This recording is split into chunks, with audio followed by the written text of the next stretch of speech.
आवाम को जोहार, सलाम, नमस्कार। मेरा नाम मल्लिका है और ये तस्वीर आपको धनबाद के रणधीर वर्मा चौक की दिखा रही हूँ। दर्शकों, जेएमएम के द्वारा पेपर लीक मामले पर जो पुलिस लाठीचार्ज की गई है उसका विरोध प्रदर्शन चल रहा है। हमारे साथ एक सर जुड़ रहे हैं, आज उनसे जानना चाहूँगी कि देश की जो ये तस्वीर सामने आ रही है उस पर क्या कहना है। सर, क्या नाम हुआ सर आपका? मेरा नाम हुआ एडवोकेट काजी सिराज अहमद जी। मैं सेंट्रल कमेटी जेएमएम का मेंबर हूँ केंद्र का। सर, ये जो तस्वीर देश में हम लोग देख रहे हैं, क्या कहना है? बच्चे जो हैं उनमें वो बाल है, छात्र आक्रोशित नजर आ रहे हैं। इसमें ऐसा है कि आखिर ये परिस्थिति क्यों होगी।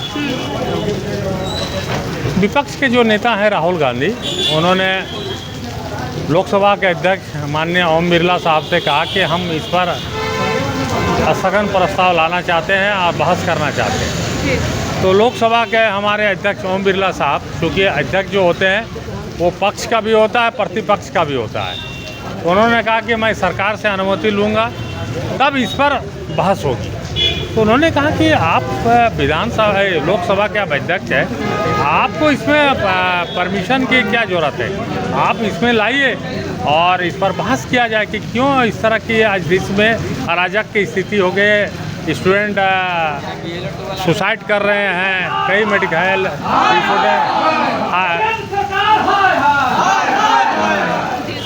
तो इसके लिए वो तैयार नहीं हुए लोकसभा के अध्यक्ष ओम बिरला साहब। तब उन्होंने जंतर मंतर में धरना प्रदर्शन दिया, जिसके चलते उनको भी कई तरह बुरी तरह पुलिस ने मारपीट किया और ले गया। ये है देश की जो स्थिति है। आज मोदी साहब 2014 में जब आए थे तो उन्होंने कहा था कि हर साल हम युवाओं को 2 करोड़ देंगे।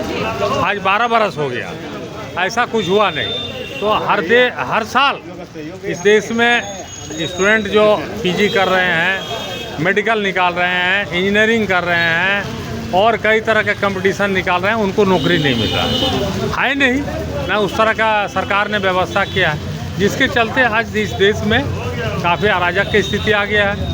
और एक आप कोई भी देश को, कोई भी राजनेता धार्मिक उन्माद में बहुत दिनों तक जनता को नहीं रख सकते। तो हमारे मोदी साहब धार्मिक उन्माद में ये देश को अभी तक लाए हैं, लेकिन कब तक?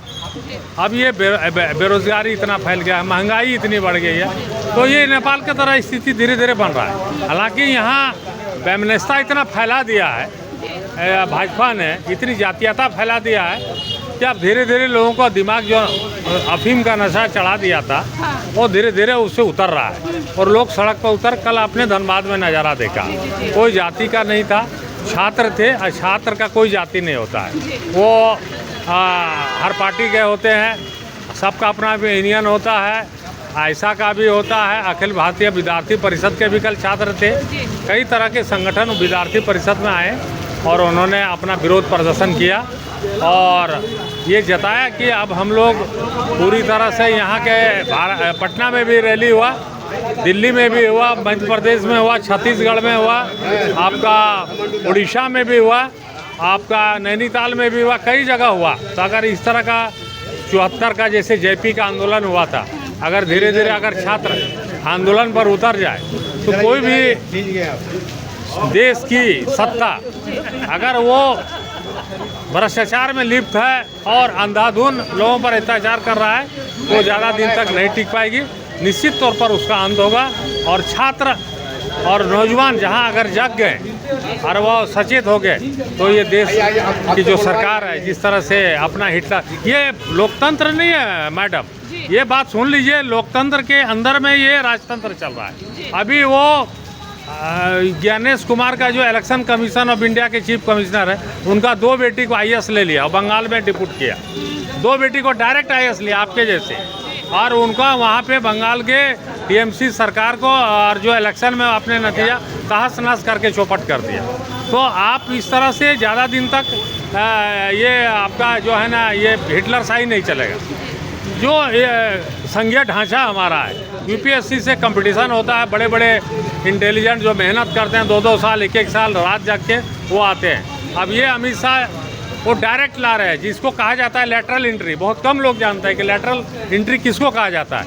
लैटरल एंट्री उनको कहा जाता है जैसे आपके सेंट्रल गवर्नमेंट में जो होते हैं सेक्रेटरी, जॉइंट सेक्रेटरी और डिप्टी सेक्रेटरी, वो बहुत क्रीम होते हैं, आईएएस के बहुत मेरिटोरियस होते हैं। उनको डायरेक्ट आपके अमित शाह साहब जो हमारे भारत सरकार के गृह मंत्री है, गुजरात से करीब करीब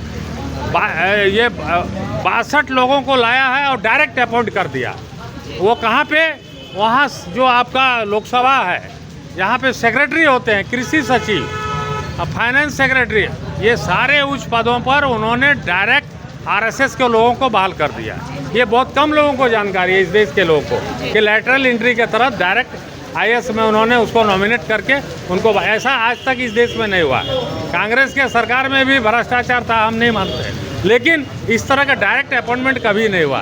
तो ये समझ लीजिए कि इस देश के जुआ जाग चुके हैं, कई लोग और छात्र भी जाग चुके हैं, और निश्चित तौर पर अगर इसी तरह का हिटलर शाही रहा इनका और ये संघीय ढांचा को तोड़ने का कोशिश किया तो निश्चित तौर पर इनका अंत होगा और ये 2029 के पहले आपका एक टेलर नज़र आ जाएगा। बहुत शुक्रिया सर। थोड़ी देर के बाद पुनः हाजिर होते हैं।